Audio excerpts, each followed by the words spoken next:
Hello, welcome to the San Francisco MySQL Meetup. And before we get started, we're going to do our usual announcements. So, sponsors for tonight are, of course, Lithium, where we're at. And Mike and Darren work at Lithium, and Lithium is our host. And we also have Vendini. They're sponsoring me and my time. And I guess we don't have any books from O'Reilly. And did Percona do the food? Percona does food and t-shirts. They're one of our long time. And now I open up the floor to the members. You're welcome to make any announcements, but I have to come shove this mic in your face so everybody can hear you far and be listening to this. So does anybody have an announcement? I'm sure everybody's hiring. So, that guy. Oh, good. I get to make somebody talk on the mic besides me. Thank you. Dave Turner. I'm with Alex at Dropbox, and we are hiring. And if you'd like to work with Alex and I and a couple other good people, we'd love to talk with you. We have flyers up front. Thank you, David. So I know that some of you guys know that, who are regulars, that I occasionally say my life is too busy and I need a speaker and can someone help me out? And it has to be open source and it has to be something you think the community wants to hear about. And hey, I need some tools talks. And then Alex said, hey, I've got to talk. So it's been really exciting.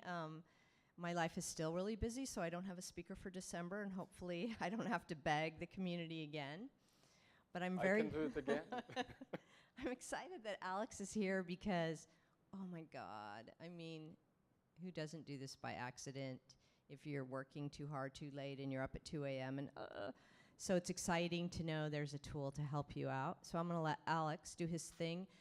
We did offer the opportunity, if you felt like it, you could download some of his slides and go along closely on your computer, and I see more computers than I usually see. So, and since we're a small group, I think we might do this like how we usually do with small groups, is that Alex will give his talk, we'll ask some questions, and we may carry on until everybody is tired and Lithium kicks us out, or our speaker can't speak anymore. So we'll just kind of play it by ear, and we don't really have big raffle prizes. I'll just throw stuff at you if you ask questions of Alex. So it's going to be a little bit different and a little bit low key. So, okay, Alex. Thank you, Erin.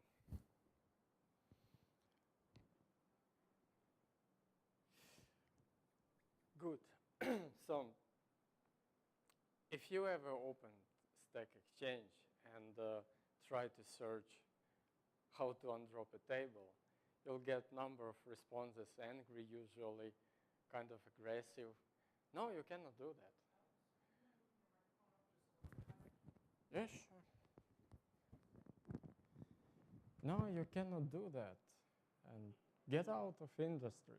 You don't do backups. Unfortunately, things like that happen, and we have to be prepared for that. And I want to introduce TwinDB data recovery toolkit, so you can be less scared when that happens. And I have to tell that this toolkit can be used not only for undropping a table. You can also use it for, I don't know, InnodB tablespace investigation. For example,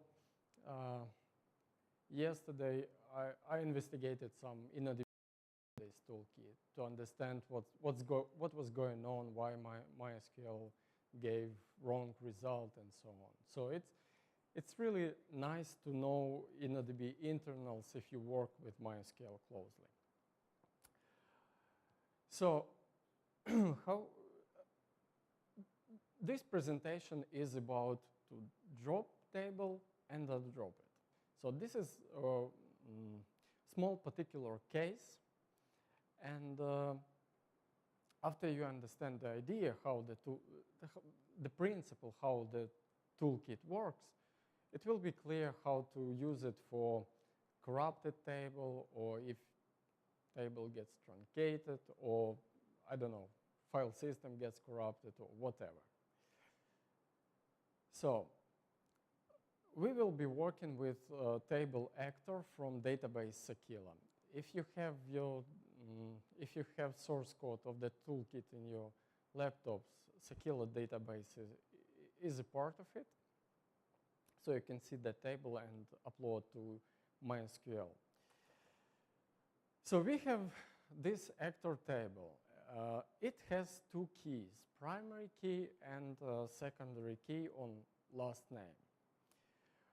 What it means in terms of InnoDB and data storage. InnoDB stores a table in an index, and name of that index is primary, and this is really primary key.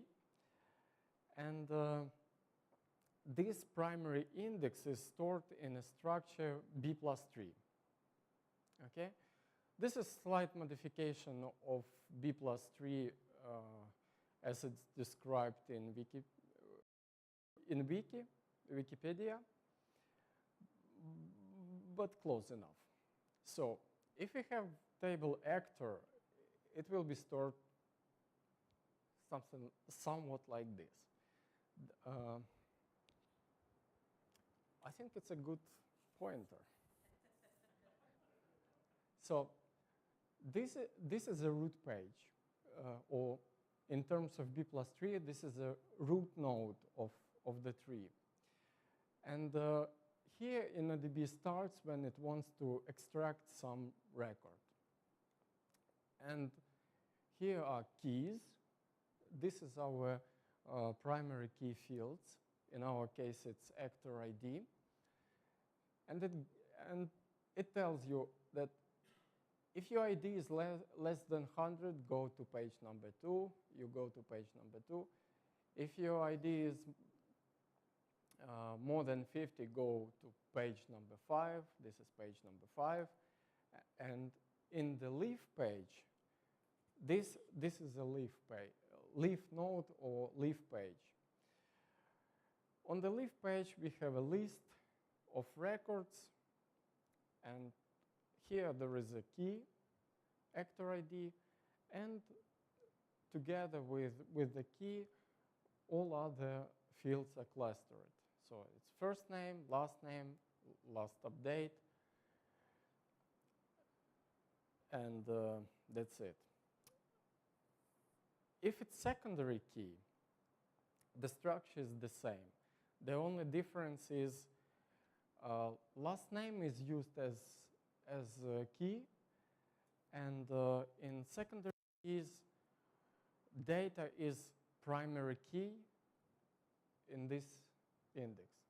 So if MySQL needs to extract data by secondary key, it goes to secondary index, scans it, finds ID, then goes to primary index, and finds whole record.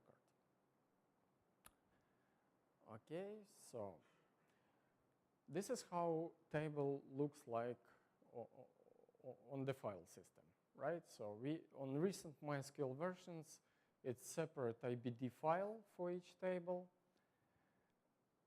This IBD file contains all indexes, the primary index, all secondary indexes. If there are any blobs, they are stored in this IBD too. So everything is table related is in the IBD file. In the FRM file, as you know, the structure is. Okay. If it's in a DB file per table off, for data recovery, it's easier, but we will consider this case because it's default right now, so we have to handle it. There is one more place where table is mentioned, is InnoDB dictionary. InnoDB dictionary is a set of tables that describe user database. These tables are normal InnoDB tables with the same structure, B+tree, but they are not visible for a user. You cannot modify them, and until 5.6 you couldn't even read from them. In 5.6 you can select, you can access them from informational schema. So our table sysctl actor is described in tables, systables. So here goes name, its ID, some information about, number of columns, space ID is identifier of the IBD file. And one more table is sysindexes. Here all indexes of the table is described. So this is our table ID. This is our sysctl actor. And this is index primary and index secondary index last name. For data recovery, it's very important to know index ID, because we humans operate with table names, right? But InnodB refers to indexes by their index ID. So if you have some page from some index, each page contains index ID. So if you need to get pages of actor table, you need to know its ID. Okay, so this is very important. There are some other tables. I will talk a little bit about them in the dictionary, but so far it's not that important. So we go ahead and we drop table sysctl actor. After second try, I succeeded. And here we go. There is no file anymore because MySQL removes that file. There is no table, there is no file, IBD file. So physically it's still on the file system because MySQL doesn't bother itself wiping out data. It just unlinks a file and it's still there, it's not visible, but your data hopefully is still alive. And what happens in the dictionary, there was a record about the table. Table gets dropped, so MySQL or InnodB removes that record from the dictionary. But again, InnodB is smart, well, data recovery friendly. It doesn't remove record. It just marks it as flags it as deleted. And this sysctl actor, again, it's not visible, but it just flagged as deleted, but physically it's still there. Okay. So here's the first introduction, stream parser tool from the toolkit. This is one of the most important tools in the toolkit, and guess what it does? It parses a stream of bytes. It parses any stream of bytes, can be either a file or it can be a row device, row partition, and it tries to find InnodB pages. How it does it? Here I showed some example of some InnodB page, index page.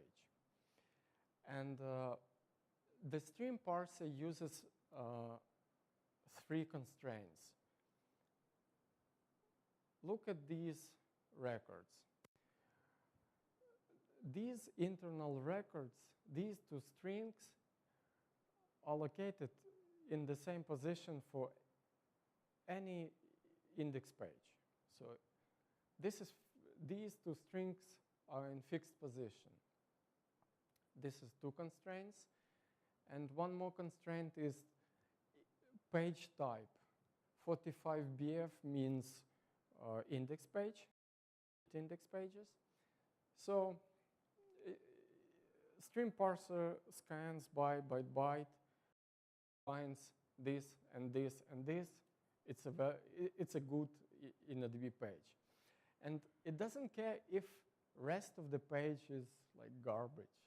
So page can be corrupt, partially corrupt. It will still find it. So you have a chance to extract data from it. This is very good for recovery from corrupted table spaces.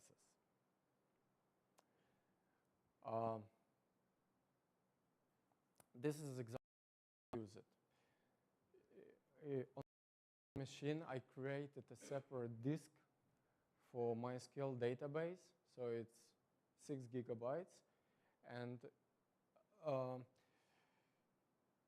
you have to specify the file name, which can be a device name, and sometimes stream parser cannot detect size of the file, so you have to tell him. In my case, it was so I had to specify 6 gigabytes, and it's very fast.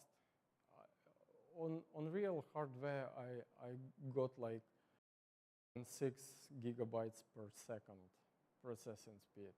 So it's really, really fast. Because if you have like 16 CPUs, it's CPU bound actually a tool, because it has to find blob pages and it has to check some checks. So it's CPU bound, and it does it in parallel.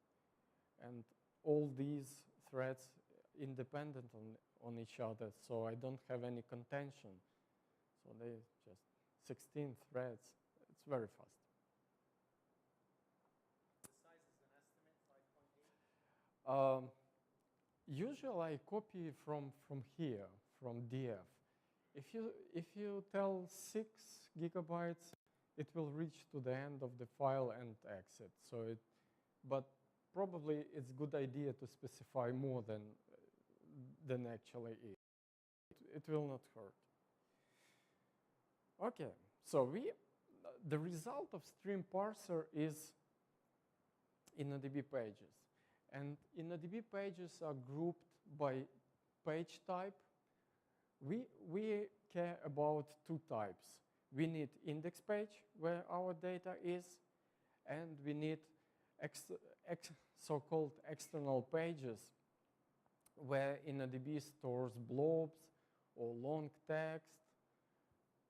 This is separate type. And if you go to field page index type, these are pages, pages of the same index ID. For example, this file contains pages of index ID 7 to 7.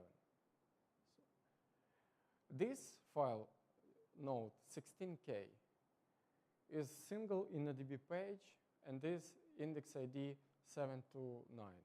So you get this list of InnoDB indexes, and which index is your table? You have to learn that. You have to know that. One of the ways I did it for a long time. You can grab some known string. For example, I knew that in my table there was Penelope Guinness. So I grabbed that string and I found some matches. My gut feeling told me this must be index ID 22, and here it is. So looks like our page. But it's not very good if you don't know what's inside your table. For example, customer comes to me and says, I lost my database. Okay, I have to recover it. I have no idea what's inside, right? So this is not very good way. Or if you have table with 2 integers, try to find index ID. For that, we need InnoDB dictionary. We can get index ID from the dictionary, and we can get table structure, because remember, FRM file is gone. and it's not guaranteed that we know the structure. And besides, the structure, we must know the structure 100% accurate, because when even null, not null matters, because this property is 1 bit, and if your data is shifted by 1 byte, data will be junk. So let's recover dictionary, and I will show that in the demo so we can play around with it, but here's the principle. InnoDB dictionary is stored in IB data file. Yes, IB data file, always. And if you have several files, you know, you can have IB data 1, IB data 2, it's always IB data 1. So we do the same with stream parser. We split IB data 1 into pages, and then there is a small script. Basically what it does, it reads IB data and loads it into run in MySQL instance. Really, there is nothing special in it. I just wrote it to make things faster. That's it.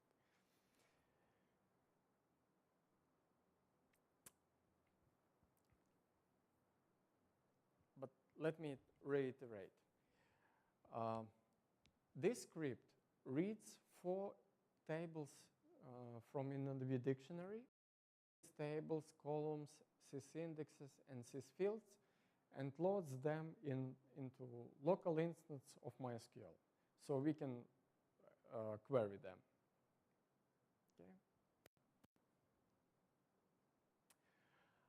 Okay. After InnoDB dictionary is loaded in normal user tables, we can use another tool, which is called sysparser, to generate create table, create statement of table actor. So here I need MySQL community development files to compile it.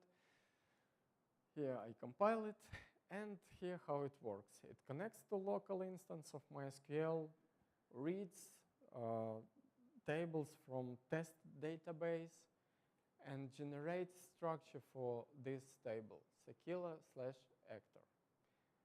And this is what we got from the dictionary. Yes. Yes. Yes. Recover dictionary takes care of it. So it reads deleted records and uploads them. Yeah. So we have the structure. We don't have secondary index here because, well, frankly, I was too lazy to implement it. But for data recovery, it's enough to have primary index.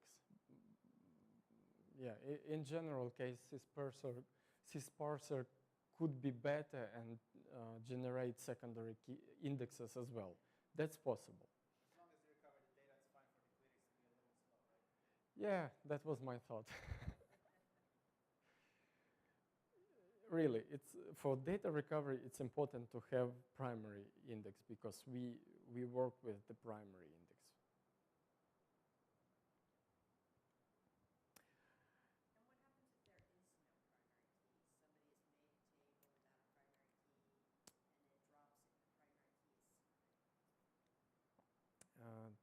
That's a good question. As you know, InnoDB forces user to create a primary key. And if you don't do that, then InnoDB will try to find unique index and use it as a primary key. If there is no unique index, no primary key, then it will add 6-byte integers at the beginning of the table, of the record, and it will use it as a primary key anyway. That will still show up, but it will have different index name. If it finds unique index and uses it as a primary key, the name will be the name of your unique index. If there is no unique index and InnoDB will use a generated one, the name will be something like cluster index, something like that. GEN, cluster, and something. I don't remember exactly the name, but it's not primary. So, our dictionary, as you remember, in test database, and here we query the test database, and let's get indexes for table secular actor, 22 and 23. Yes, usually it's like that. Primary index goes first, and then all secondary indexes. We need this 22. We know that our index ID is 22. So we have InnoDB pages. We know our data is in InnoDB pages. We have table structure from sysparser. Of course, if you have structure from backup, we can easily skip this step. And we have index ID from InnoDB dictionary. If you have these three, we can get our data back. And for that, we use cparser. What it does, you tell it table structure. You tell where to read from. This is our pages with index ID 22. And you tell it where to save result. Dump goes to this file, and load data in file command generated and printed to standard error output. So I save it in a separate file. What's the -5 at? -5 stands for MySQL version 5. Actually, it stands for raw format compact, because the toolkit works for MySQL versions 4 as well. And in version 4, there was only redundant format, raw format, right? And until now, InnoDB dictionary is stored in redundant format as well. So it's still redundant format. So the tool has to work with redundant format. And 5 means compact format. Yes, this is as simple as that. And this is a result of cparser. It generates, this is tab separated values dump, and load data command to load this dump, just for convenience. It also prints some statistics like, that was compact page, records list was valid, and we expected 200 records. And in the end, it prints how many actually we found. And these are our records. Sorry, so you said 200 records, 200 space 200 is 200, we expect 200 with that? There are two ways how we can predict number of records. First is number of records is written in a page header. And second, cparser does preliminarily check before it tries to fetch records. Remember that text dump with infimum and supremum. So inside InnoDB page, records are linked together in unidirectional list. And the head of this list is internal record infimum. Really, this is a string infimum.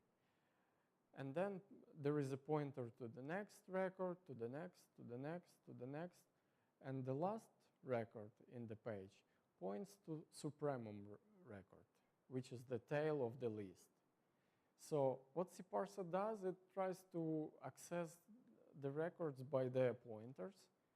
And if it comes back to supremum record, it assumes that page is good, not corrupted. We can directly read records from it. Because it's not the case, let's say some page is corrupted in the middle. Then it scans page byte by byte. And then it's a little bit to recover because you have to set filters, like my ID is between 1 and 200, or my first name is at least 3 characters long, something like that. You have to give something for cparser so it can distinguish garbage and good data. Okay, so this is the second way how to check how many records we expect. Okay, and this is interesting. You know about MVCC, right? Multi-version in InnoDB. MVCC actually adds 2 internal fields to table, is transaction ID and rollback pointer. So transaction ID is a transaction that modified this row, and this is address. This is a pointer to undo segment where you can find previous version of this record. This can be used for troubleshooting. So I added it because some customer wanted the most recent data, and there were 2 versions of the same row, but one row was inserted long before another one. So I needed transaction ID to make sure that I recover the latest version. Okay. And yeah, this is why I saved dump. If you look here, this is why I redirected it to dump's default. Again, just for sake of convenience. I recreate Sequila actor, and then I load data back. And that's it. So the first one's just a schema, and the rest yes. This is load data in file, this command. And it reads the dump from disk because it's a part of the command. Okay, sounds good? So I blog about data recovery on my website, so if you're interested, check it out. Yes, and this is about dropping table. And there are other cases possible, like the simplest one is corrupted table. What happens? You have IBD file, InnoDB cannot read it, and you know why? Because InnoDB is very aggressive about data consistency. If it finds anything unusual, unexpected, InnoDB crashes. So, you know, IBD file may be, data may be absolutely good, but some header is wrong or maybe some bug. We found a bug recently when checksum resulted in 0. It was valid checksum value, but InnoDB decided, no, it's bad. Let me crash. So data may be good, but MySQL on some reason crashes. So you have IBD file. You can read records from it. So what you do is you parse it with stream parser just to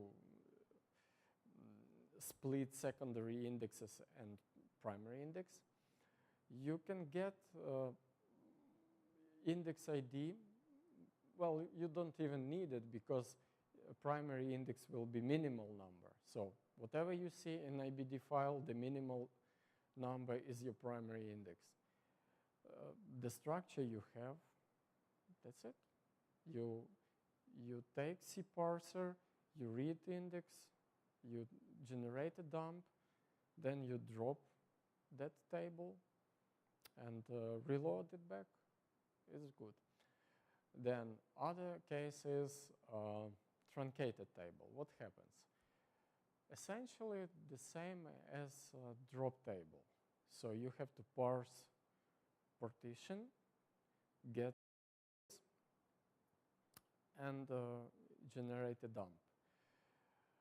But the good news, index ID is still in the dictionary, so you can, you can even read it from informational schema. So that's good. Very frequent and very nasty case is when somebody reloads wrong dump. You know, MySQL dump generates drop table and then insert table, drop table, create table, and insert data. Yeah, that's bad because it drops table. Well, that's not so scary, but it also creates a table. And when it creates a table, it rewrites index ID in the dictionary. Because InnodB writes the new index ID exactly at the same place where old index ID was stored. So you lose index ID, and then you have to guess or you have to grab to find index ID because InnodB dictionary becomes useless. Or if you have some previous snapshot, if you have some previous version of IB data file, you can get dictionary from there and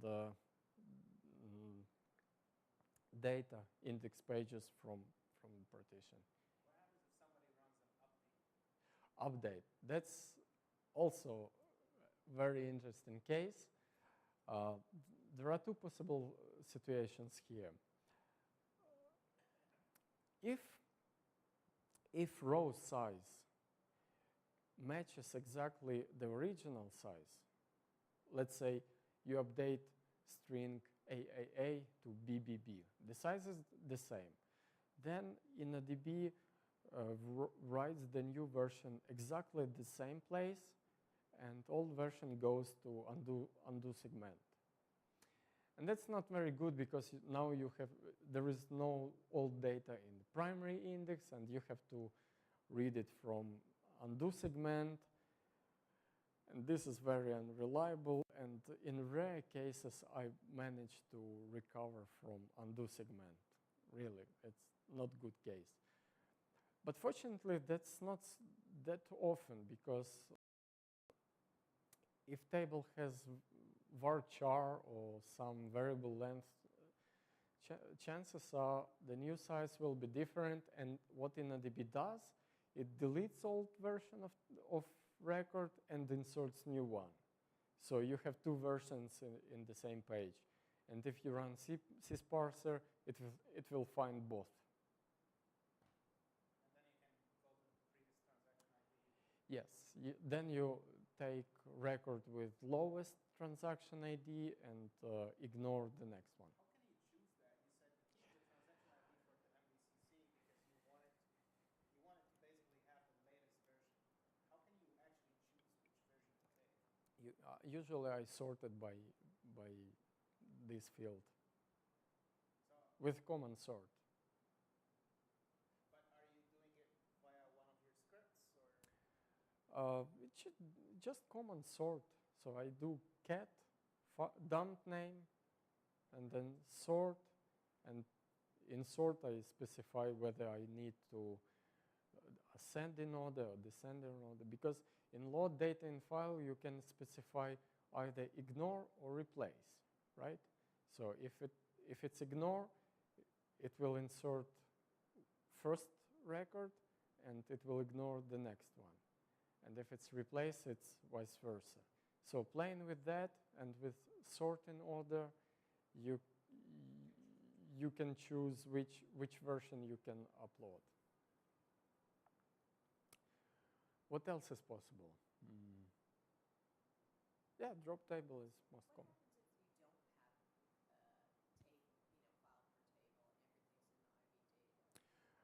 If everything is in IB data, then it's very easy, because then you run stream parser against IB data file and all your data in there. So you don't need to remount partition read-only. You don't have to scan whole partition, which can be big, yes. You just scan IB data file, and it will find index pages, dictionary, everything. If you have a corrupted piece of data that you obviously don't want to load back, you cannot load it back because the insert statement won't, what is it going to load? How can you say ignore that particular piece of data? This C parser ignores. When it before extracting records from a page, it does this preliminary check whether it can access all records by their pointers. And if it can, it assumes the data is okay. But when it reads records, it also does additional checks, like I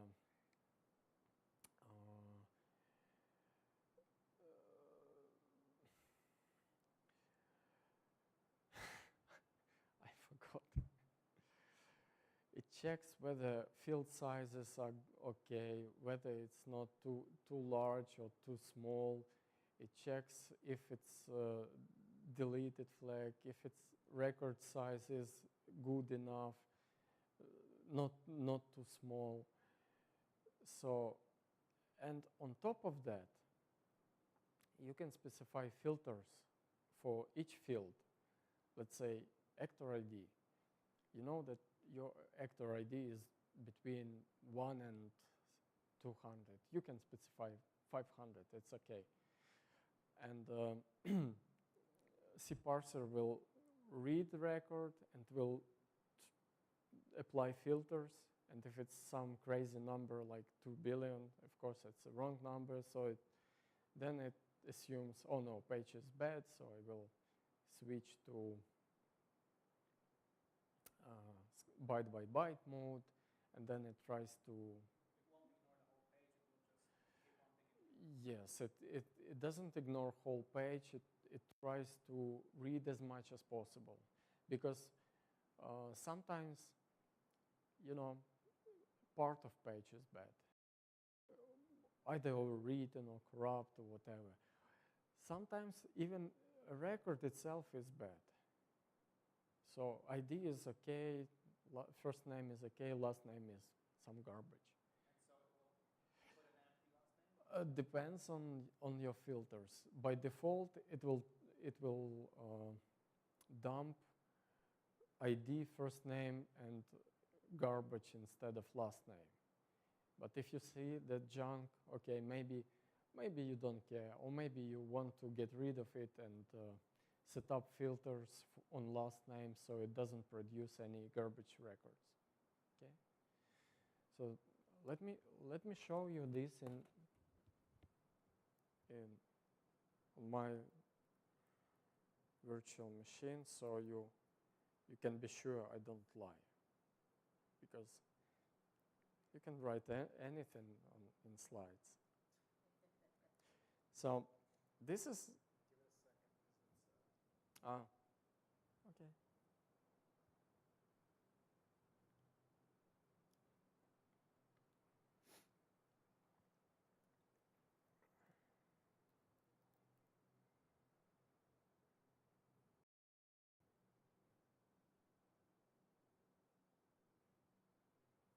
Okay. Does a pre-enter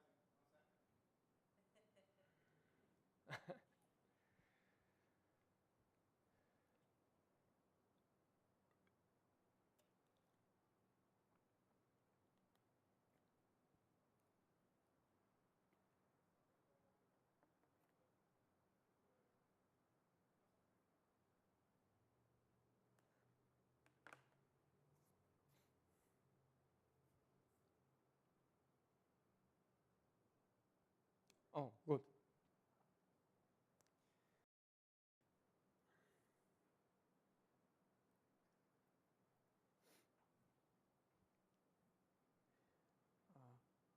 Let's make it larger.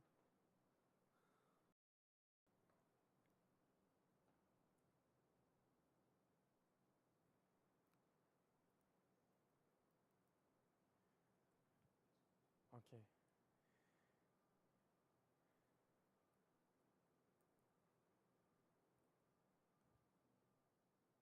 So here, Sakila, actor.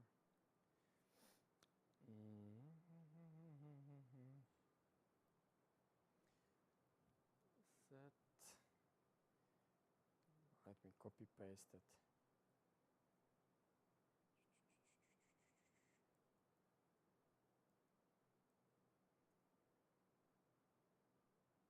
Oops.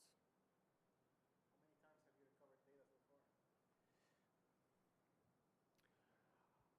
far? I do recovery since 2008, and I believe this is several hundreds customers.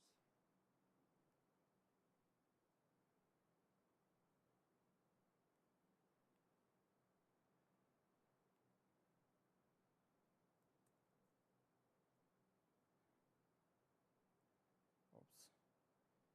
Yeah. Drop table. Oops. Sorry. Drop table actor.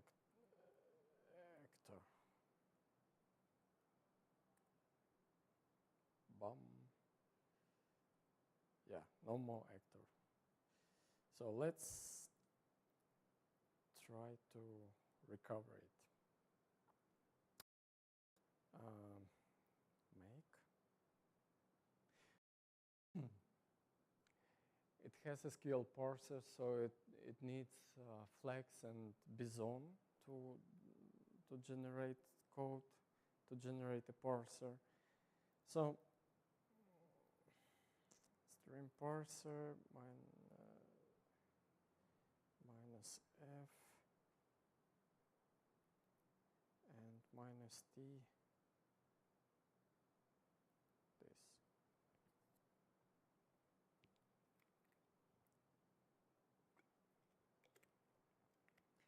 There is here there is only one worker because it's one CPU machine,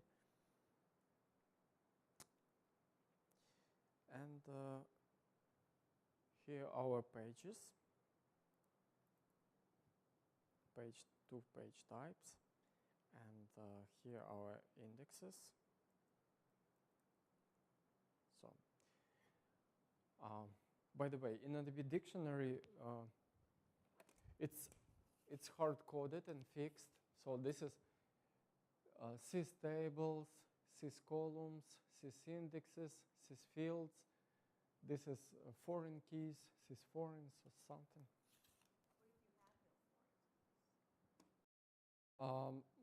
I don't support them anymore, so maybe that table is empty. And user tables start from ID number 15, I believe. What do you mean you don't support it? I don't support it. For data recovery, I don't generate secondary key in sys parser. Secondary key and foreign key, just don't do it. Okay, we have pages. What's next? We need to generate. Yeah, we need dictionary. So show database. We need dictionary. For that, we have our SDB pages, right? And now we need IB data 1. So let's parse IB data 1 too. Minus F var lib MySQL IB data 1. Okay, that was quick.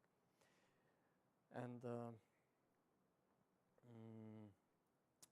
I could write this pages, IB data 1, field page index, O1, oh, sorry. And minus the dictionary sys tables. So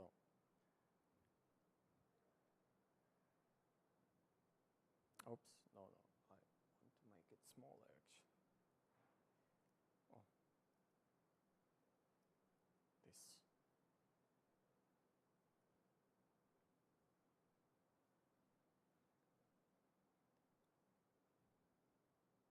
Yeah. So I could do this to recover sys tables. And the same for sys columns, for sys fields, sys indexes. But recover dictionary script does it for me.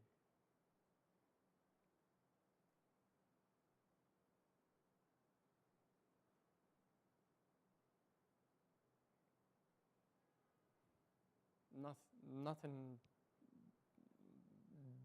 complex, just runs C parser and there is a bug here. I noticed when I prepared the presentation, so should be this. Because if you run it one time, only this time, without any key, then it will recover all undeleted records. And we dropped our actor table, right? So we need deleted records as well. And that minus D flag for. So you need both, you're saying? Yes. First iteration, I recover all undeleted records. And second iteration, I recover all deleted records. So it just run this C parser in a loop. And then it loads dumps in MySQL instance. So I just run it because it's fast. Okay, and now we have use test, show tables. Okay. Select star from sys tables. Scalar actor. I wonder why only there is one. Because, okay, anyway. We have table we need, but actually here should be whole bunch of tables. I don't know why they're not loaded. Okay, and sys indexes. Our indexes. And this is ID of index primary.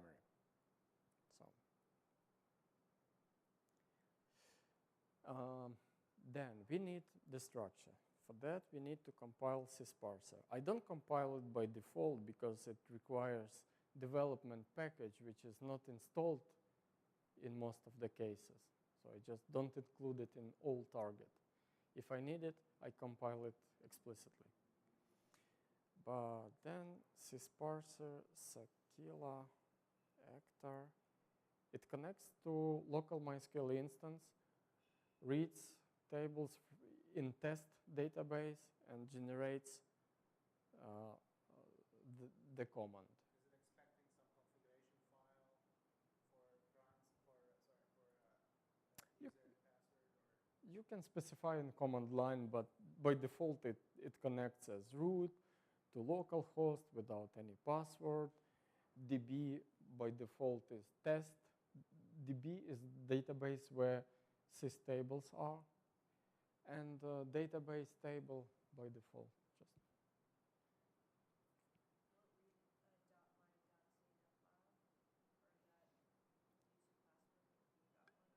Mm-hmm. It will be because it uses MySQL client, and this is MySQL client who respects my CNF. So it should. So we have the structure. Let's save it. Actor SQL. This is for C parser because it needs, IBD file doesn't contain any information about the structure. It just contains data. So to be able to read data, you need to know the structure. C parser -5 pages SDB, field page index, and it was 22, and table structure in table actor. That's it. Yep.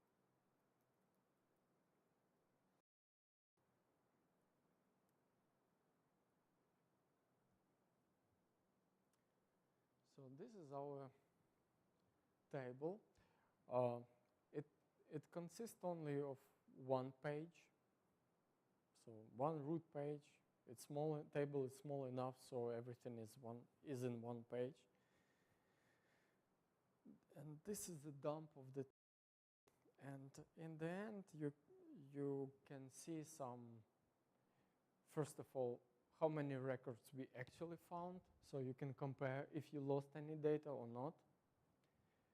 Oh, it says no, we didn't lose any data, and it says if it was leaf page, because for non-leaf page, it will find no records at all because there is no data in non-leaf page, and it will tell, yes, there are lost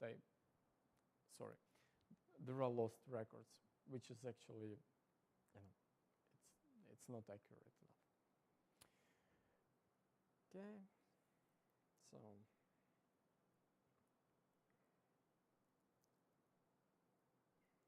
dumps. We have this directory. So let's dumps default actor. Okay.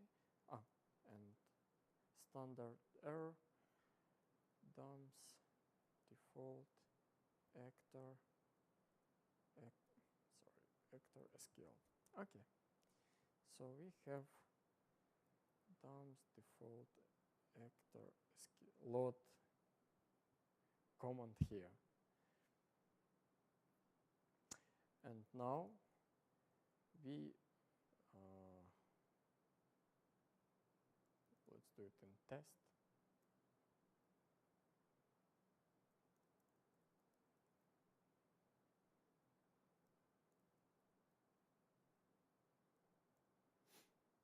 So we have our table actor and dumps default actor SQL.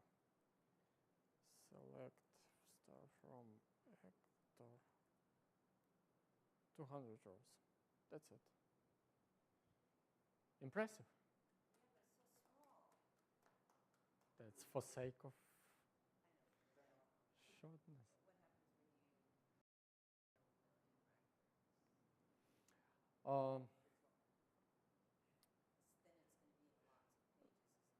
There will be a lot of pages. Stream parser is quite fast, so you're actually limited by disk.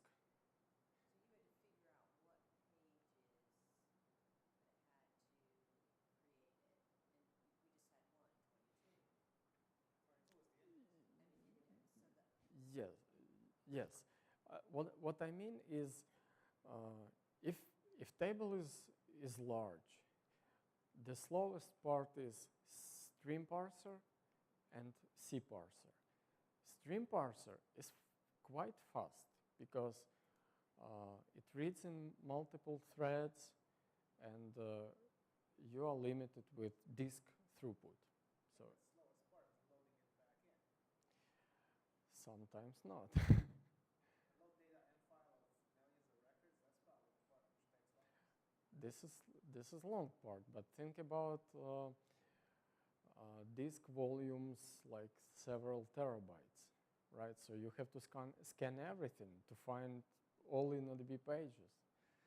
Yes, they probably will be at the beginning of the partition, but still, you know. So stream parser is slow, takes a lot of time because it has to scan potentially large partition, and then you have to generate a dump. cparser is single-threaded, and in principle it's disk-bounded as well, because CPU law, it doesn't put a lot of CPU on disk. Usually if you got pages, usually they are good. And what it does, it just reads them, reads a file and writes a dump. That's it. So that's another slow step. And as you said, load part can be slow too.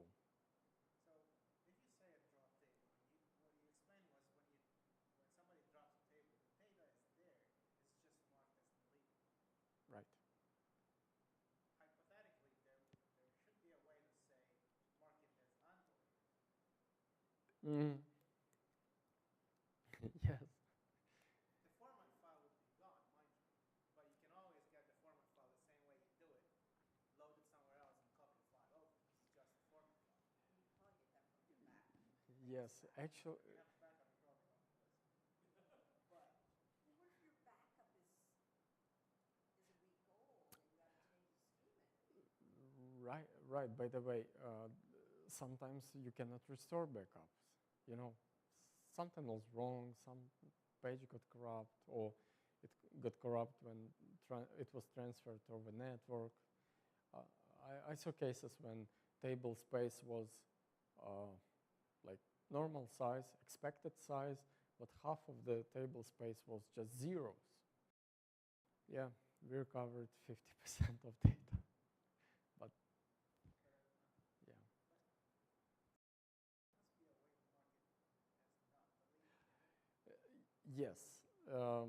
Actually, indeed, InnodB doesn't do to dropped pages anything. It just mark them as free to reuse. And yes, it could be undeleted.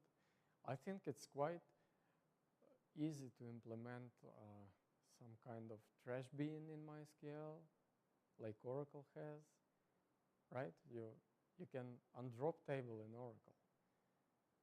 So yeah, that's technically possible, but You have to understand the internals of. I don't think it's a job for me. I think it's for Oracle, because you have to support that in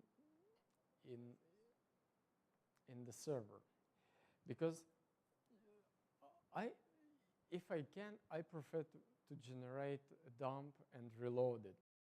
You clean table space, clean data, you can be sure. Like But don't you promote a slave? Uh, Promise a slave and then if I lost data, I would rather recover from a snapshot and lose the last 5 minutes from the last snapshot than have to go through this, because that long downtime won't go down. yes, by the way, this is only if you don't have backups. Right. This is not replacement for backups. But at least with this, you get all the data, right? With a snapshot, you're losing whatever time you did the snapshot until. Yes, that's true. And some customers come to me when they have backup every night, but they don't want to lose whole day. If you're a bank, whatever transactions happen, maybe not a bank, but whatever you are, orders, whatever. yeah, you don't want to lose those. Yes, and that brings the question of how good retention policy was, because if you take backups every day, you by design you are prepared to lose a day of data, right? So if that's not acceptable for you, then do it more often. I've been developing another service in TwinDB for backups when I release it, you will be excited. I love it very much. Is it dumping or snapshotting or? It's gonna use extra backup for backups, for incremental and for full backups, and binary logs for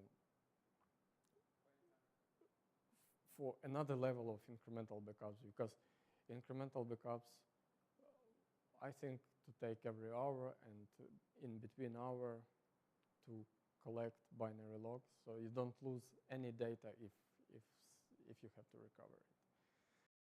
You'll have nice web interface, and you can restore database with mouse click. It will be. People like command line because it's very flexible, and It's quicker sometimes if you haven't cut and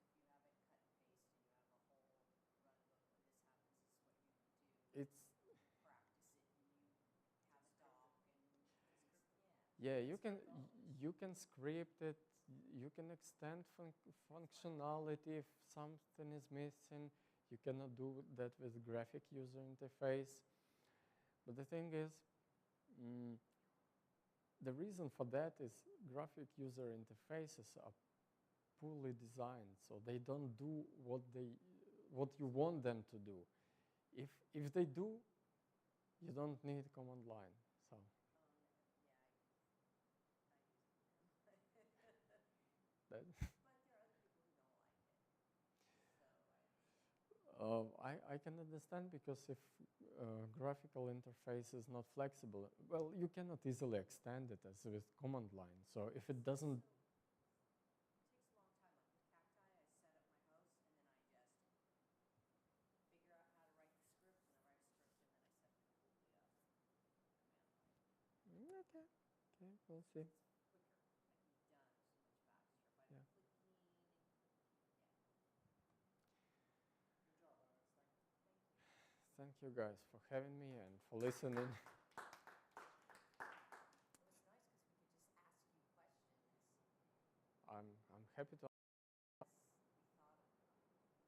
Yeah, I try to share all my knowledge. I write a lot of, well, not a lot, but a lot. I share a lot of details in my posts, how to recover from different scenarios. So. So when we go to that page that was twindb.com that was up there, I wrote it down. Will there be docs? Will there be docs on there so we can see how to filter, how to do this stuff that you talked about? Docs? Documents, Like PDF? documentation. Sorry, I had a Documentation. Well, because that's part of my problem with Percona sometimes is their tools, which I'm a big fan of their tools.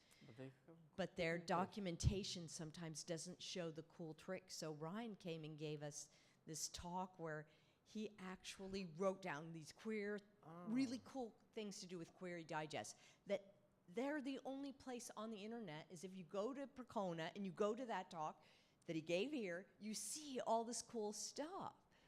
Right. So that's my complaint with these with tools. That's no problem, and that's why I believe in examples, and that's why I Yes. blog it. I don't write documentation because it's boring. I gave a lightning talk on Oracle event on MySQL community reception. Oh wait, just About documentation, that we should write software that doesn't need documentation. It's I disagree. But well, and I mean, there's also the usage, and Percona, or a lot of people, they'll write, you put in the -- help or whatever. But sometimes these cool tricks you need, and I know you blog about it, but then you have to search and find it. If it's all in one place, it's handy. Just saying. And Percona allows the community to help them with the talks. Yeah, by the way, Percona has blog posts as well, so they But they still don't blog about those cool Query Digest tricks. Okay. Just telling. Yeah. Next time I'll see So I'll- Vadim, I will tell him. So put your filters in when you talk. Yeah, Do as for documentation for this, I don't know. I didn't think about it. I thought by, because people, you see what happens. People lose database. What they do next?